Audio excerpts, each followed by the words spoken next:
మాంగళ్య జ్యువెల్స్ వారి కొత్త బ్రాండ్ పూర్వి లైట్ వెయిట్ లో హెవీ డిజైన్ ఈ నవంబర్ 1 కుకట్పల్లిలో గ్రాండ్ ఓపెనింగ్ వివరాలకు సంప్రదించండి.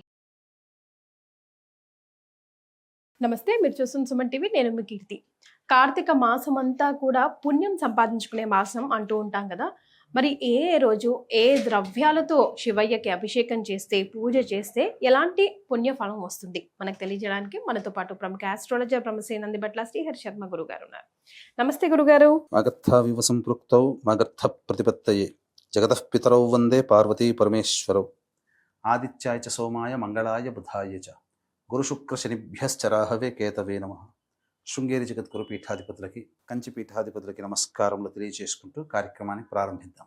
గురుగారు, కార్తీక మాసం అంతా పుణ్యాన్ని మూటగట్టుకునే మాసం కాబట్టి, అందులో శివయ్యకి ప్రీతికరమైన మాసం కాబట్టి, వారికి ఏ ద్రవ్యాలతో కానీ ఏ పుష్పాలతో కానీ పూజ కానీ అర్చన కానీ అభిషేకం కానీ చేస్తే ఎలాంటి పుణ్యఫలం వస్తుందో తెలుసుకుందామండి. తప్పకుండానమ్మా. ఈ కార్తీక మాసం అంతా కూడా ఎక్కువగా పుణ్యాన్ని సంపాదించుకునే మాసమే, పాపాన్ని తొలగించుకునేటువంటిది. పుణ్యము ఏంట్రా, పాపం ఏంట్రా, ఎప్పుడు ఇదే గోలన అని ఆలోచించే వాళ్ళు కూడా ఉన్నారు.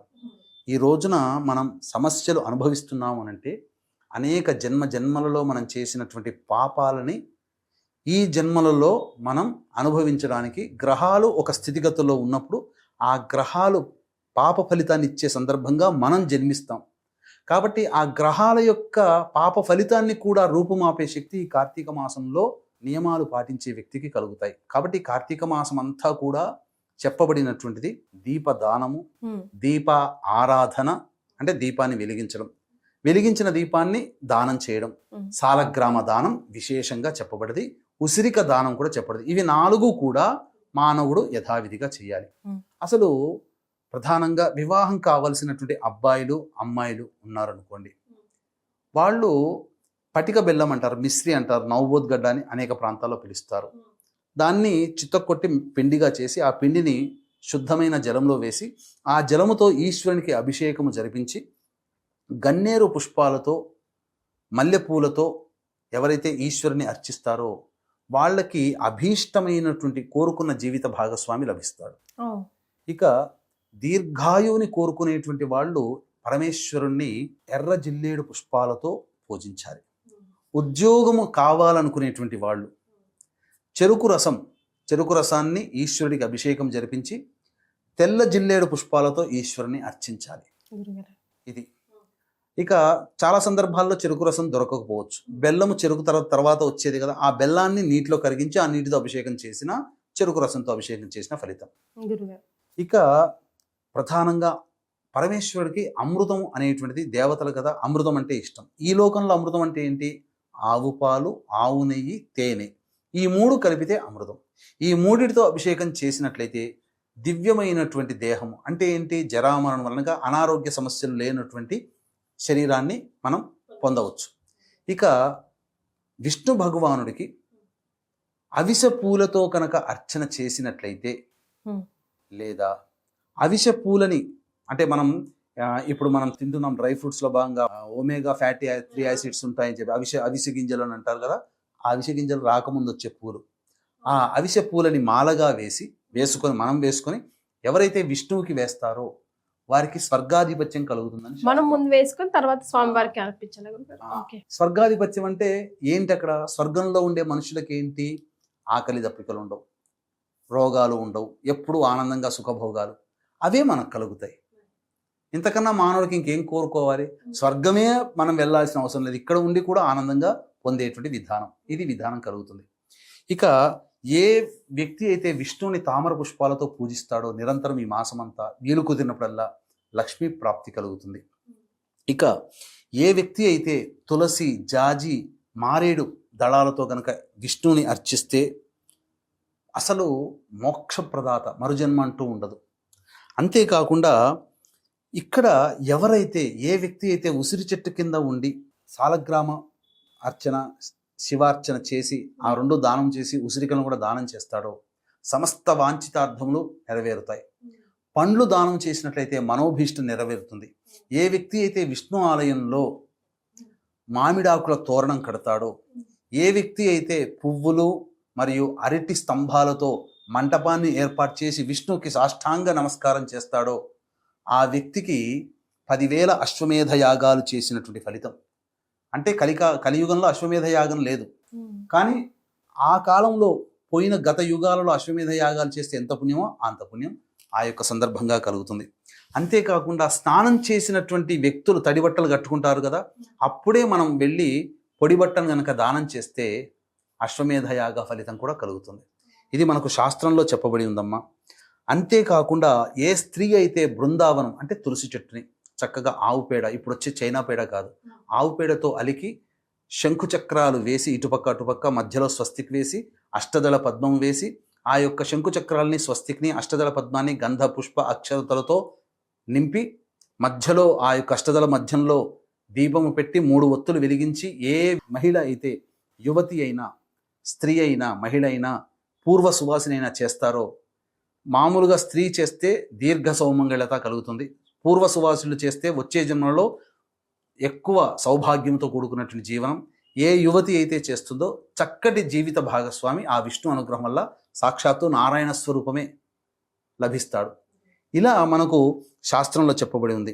అంతేకాకుండా ఈ కార్తీక మాసం అంతా కూడా స్నానం చేసినటువంటి ఫలితం రావాలంటే ఆదివారం రోజున, శుక్లపాడ్యమి రోజున, పౌర్ణమి రోజున, ఏకాదశి రోజున, అమావాస్య రోజున సూర్యోదయం కంటే ముందే స్నానం ఆచరిస్తే కార్తీక మాసం నెల రోజుల పాటు స్నానం ఆచరించినటువంటి దివ్య ఫలితం కలుగుతుంది. అంతేకాకుండా మనకు ప్రధానంగా ఈ కార్తీక మాసంలో ద్వాదశి తిథి రోజున ఒక్క బ్రాహ్మణుడికైనా కానీ భోజనం పెడితే 1,000,000 మంది బ్రాహ్మణులకి గంగా తీరంలో అన్నదానం చేసినటువంటి పుణ్య ఫలితం దక్కుతుంది.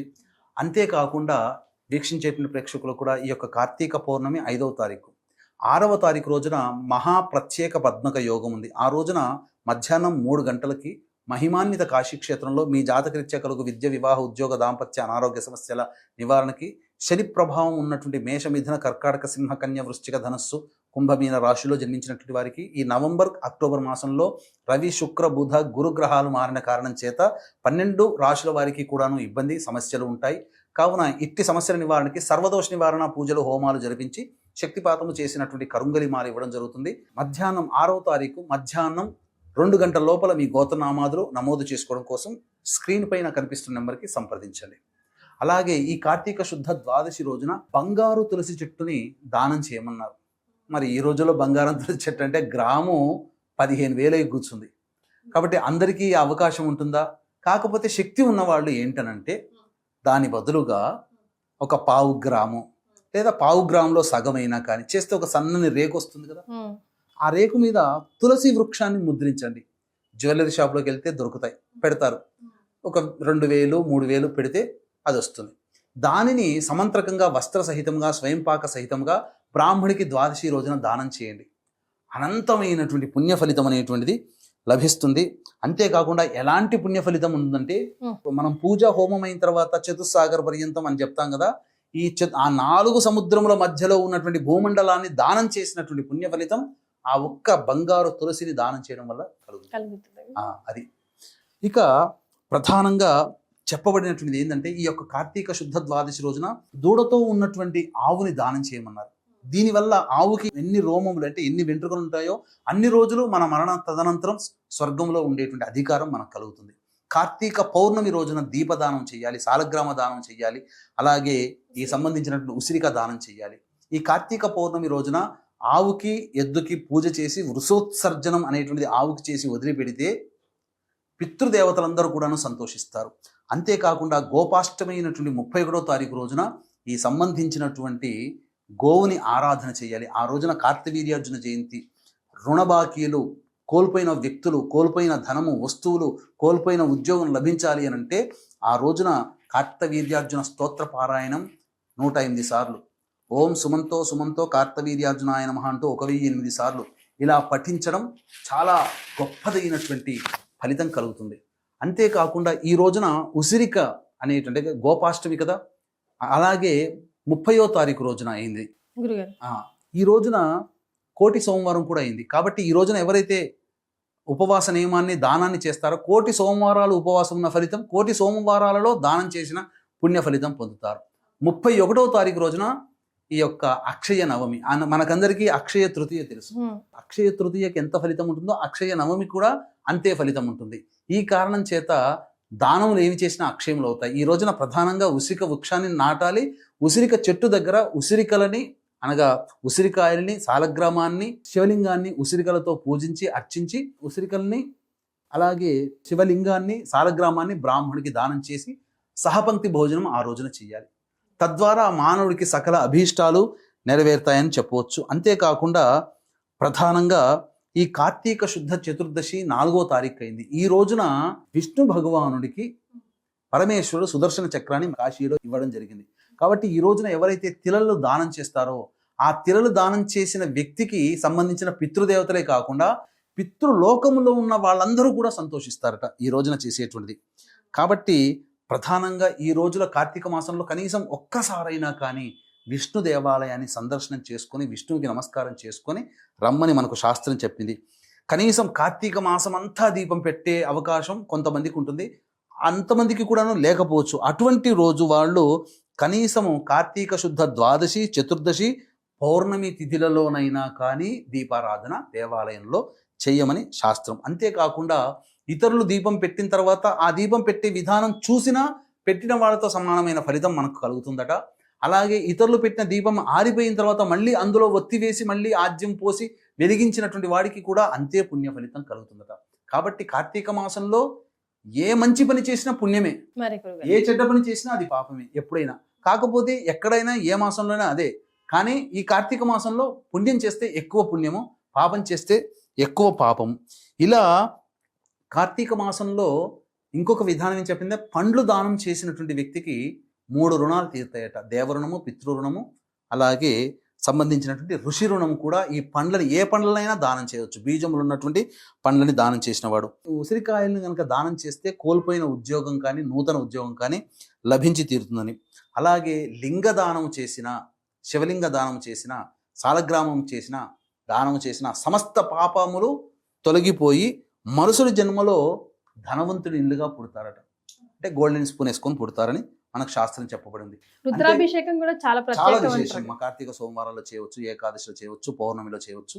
అంతేకాకుండా ఈ కార్తీక మాసంలో బ్రాహ్మణ బాలకులకి నేను ఉపనయనం చేస్తానని చెప్పి ఎవరైనా కానీ కుల మతం సంబంధం లేకుండా ఎవరైనా సంకల్పం చేసుకొని వచ్చే మాఘ వైశాఖ మాసంలో బ్రాహ్మణుడికి సంబంధించి ఉపనయనం కనుక చేస్తే తప్పకుండా ఆ బ్రాహ్మణ బాలకుడు చేసే గాయత్రి మంత్రంలో 10వ వంతు వీళ్ళకు వస్తుంది వాళ్ళు బ్రతికున్నంత వరకు. ఇంతటి గొప్పదైనటువంటిది. ద్వాదశి రోజున వస్త్రదానం చేస్తే అంటే 2వ తారీఖు రోజున సమస్త వాంఛితార్థములు, అంటే మనకి ఏ కోరికలు ఉన్నాయో ఆ కోరికలన్నీ కూడా నెరవేరుతాయని చెప్పేసి మనకు శాస్త్రం చెప్పబడి ఉంది. కాబట్టి ఇంతటి మహత్యమైనటువంటి కార్తీక మాసంలో ప్రతిరోజు కూడా ఒక పుణ్యప్రదమే. కాబట్టి అవకాశం ఉన్నప్పుడల్లా దీపదానము, దీప ప్రజ్వలనము, సాలగ్రామ దానము మంచిది. ఎదుటి వాళ్ళకి ఏదైనా అన్నార్తి తీర్చే విధంగా ఎదుటి వాళ్ళకి ఏదైనా ఆహార రూపంలో దానం చేస్తే అది ఇంతింతై వటుడింతింతై తానింతింతై మరి ఇంతింతై అన్న చందంగా మన పుణ్యం ఎప్పుడు రెట్టింపు అవుతుంది. ఎప్పుడు పుణ్యరాశి పెరుగుతుందో పాపరాశి తగ్గుతుందో మన సంబంధించినటువంటి కోరికలన్నీ చకచక సాగిపోతుంటాయి. అసలు మన ప్రమేయం లేకుండానే దైవమే మనకు అన్ని కూడాను అందిస్తుందని చెప్పడంలో ఏమాత్రం సందేహం లేదు. ఇట్టి పుణ్యప్రదమైనటువంటి కార్తీక మాసంలో కార్తీక పౌర్ణమి సందర్భంగా 5 కార్తీక పౌర్ణమి నవంబర్ 6 పద్మక యోగం ఉన్నటువంటి రోజున మన పీఠం ఆధ్వర్యంలో జరిగే సర్వదోష నివారణ పూజల హోమాల్లో పాల్గొని శక్తిపాతం చేసినటువంటి కరుంగలి మాలని మీరు పొందవచ్చు. ఈ యొక్క వివరాల కోసం మీరు స్క్రీన్పై కనిపిస్తున్న నెంబర్కి కాంటాక్ట్ చేసి 6వ తారీఖు మధ్యాహ్నం 2 గంటల లోపల మీరు గోత్రనామాలు నమోదు చేసుకోవచ్చు. ఎస్, చాలా సంతోషం గురుగారు. కార్తీక మాసంలో ఏ రోజు ఏ ద్రవ్యాలతో, ఏ పుష్పాలతో, ఏ దానాలు చేయాలి ముఖ్యంగా కూడా తెలియజేశారు. ధన్యవాదాలు. సర్వం శ్రీ ఉమామహేశ్వర పరబ్రహ్మార్పణమస్తు.